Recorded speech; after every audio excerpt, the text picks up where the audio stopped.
Presiden Prabowo Subianto telah menandatangani Peraturan Presiden Nomor 6 Tahun 2025 tentang tata kelola pupuk bersubsidi. Aturan ini bertujuan untuk memastikan pengadaan dan penyaluran pupuk bersubsidi berjalan lebih tepat sasaran guna mendukung ketahanan pangan nasional. Dalam regulasi tersebut, pupuk bersubsidi kini dapat diperoleh dari dalam maupun luar negeri.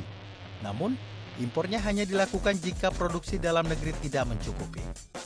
Selain itu, pupuk bersubsidi tidak hanya diperuntukkan bagi petani, tetapi juga pembudidaya ikan, sesuai dengan usulan Kementerian Kelautan dan Perikanan. Pengadaan dan penyaluran pupuk bersubsidi dilakukan oleh BUMN Pupuk berdasarkan alokasi yang ditetapkan oleh pemerintah. Distribusi akan diteruskan kepada kelompok tani, pembudidaya ikan, serta lembaga masyarakat desa hutan melalui pengecer dan koperasi. Menanggapi kebijakan ini, pengamat pertanian dan guru besar Institut Pertanian Bogor, Profesor Dwi Andreas mengatakan, aturan baru ini dapat menekan angka penyelewengan yang kerap terjadi dalam distribusi pupuk bersubsidi. Karena dulu kami pernah melakukan kajian dengan salah satu lembaga yang sangat powerful di Indonesia, itu penyelewengan yang terjadi terkait pupuk ini itu mencapai 20% di lini 4 saja. Walaupun sekarang lini-lini sudah sudah dihilangkan ya dengan peraturan yang baru. Itu pas saat itu penyelewengan 20%. Kalau penyelewengan 20%, berarti kalau sekarang subsidi pupuk 45 triliun, berarti ada 9 triliun hak petani yang entah kemana. Dan itu memang tidak bisa dihindari karena disparitas harga yang cukup besar antara pupuk bersubsidi dan non subsidi. Kan itu Mas.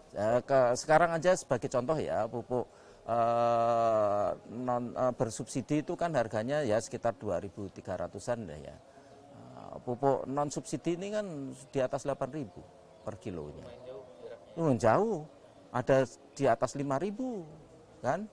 Perbedaannya, kalau di atas Rp5.000 per kilo perbedaannya, otomatis kecenderungan orang untuk memanfaatkan situasi itu sangat besar. Menyelewengkan 1.000 ton pupuk aja sudah nilainya di atas 5 miliar, kan bisa dibayangkan. Iya, karena disparitas harga yang sedemikian tinggi, pakai upaya apapun akan sulit untuk tidak berhasil. Pasti sangat sulit untuk berhasil.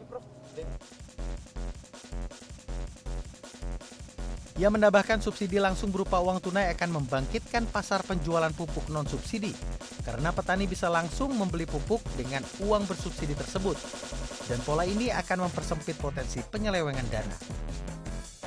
Di samping itu, petani asal Bogor, Jawa Barat mengungkapkan kesulitan dengan mekanisme lama untuk mendapatkan pupuk karena jarak yang jauh, di mana pengkategoriannya juga yang harus bergabung ke dalam kelompok tani membuat petani tidak berkelompok tidak mendapatkan subsidi. Jadi desa kami, Desa Cikarawang, kami harus beli pupuk yang non subsidi itu harus ke Ciberem, ke Kecamatan Dramaga. Itu. Terus kalau misalnya kami beli di sini kan ke kota, kita susah Pak, harus menggunakan kartu. Jadi susah untuk mendapatkan subsidi. Tapi kalau non subsidi ya di sini juga bisa, cuman harganya itu cukup lumayan.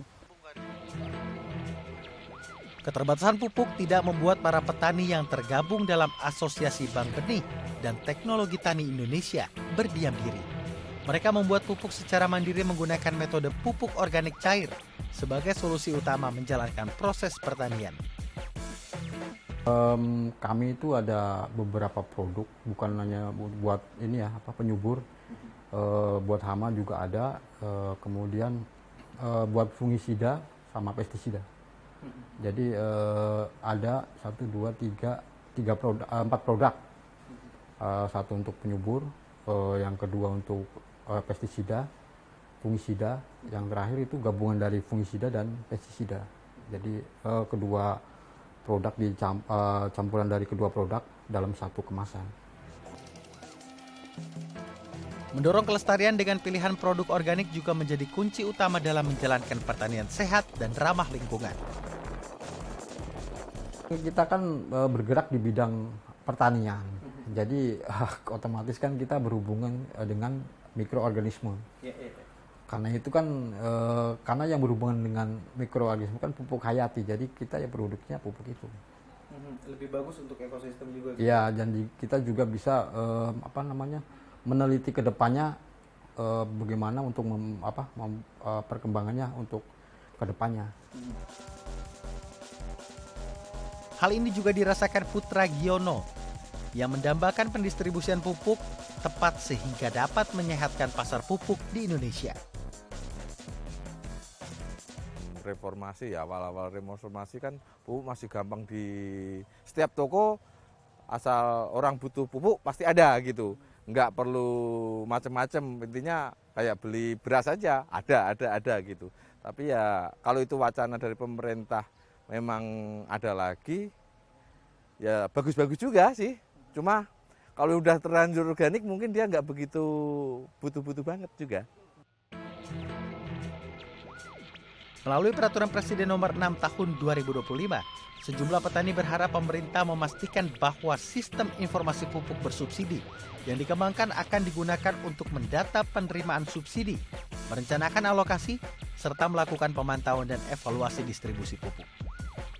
Dengan aturan baru ini diharapkan penyaluran pupuk bersubsidi menjadi lebih tepat sasaran dan mendukung produktivitas sektor pertanian serta perikanan di Indonesia sebagai bentuk keberlanjutan infrastruktur ketahanan pangan di Indonesia. Akbar Ramadan, Diomai Rizky, The ITV.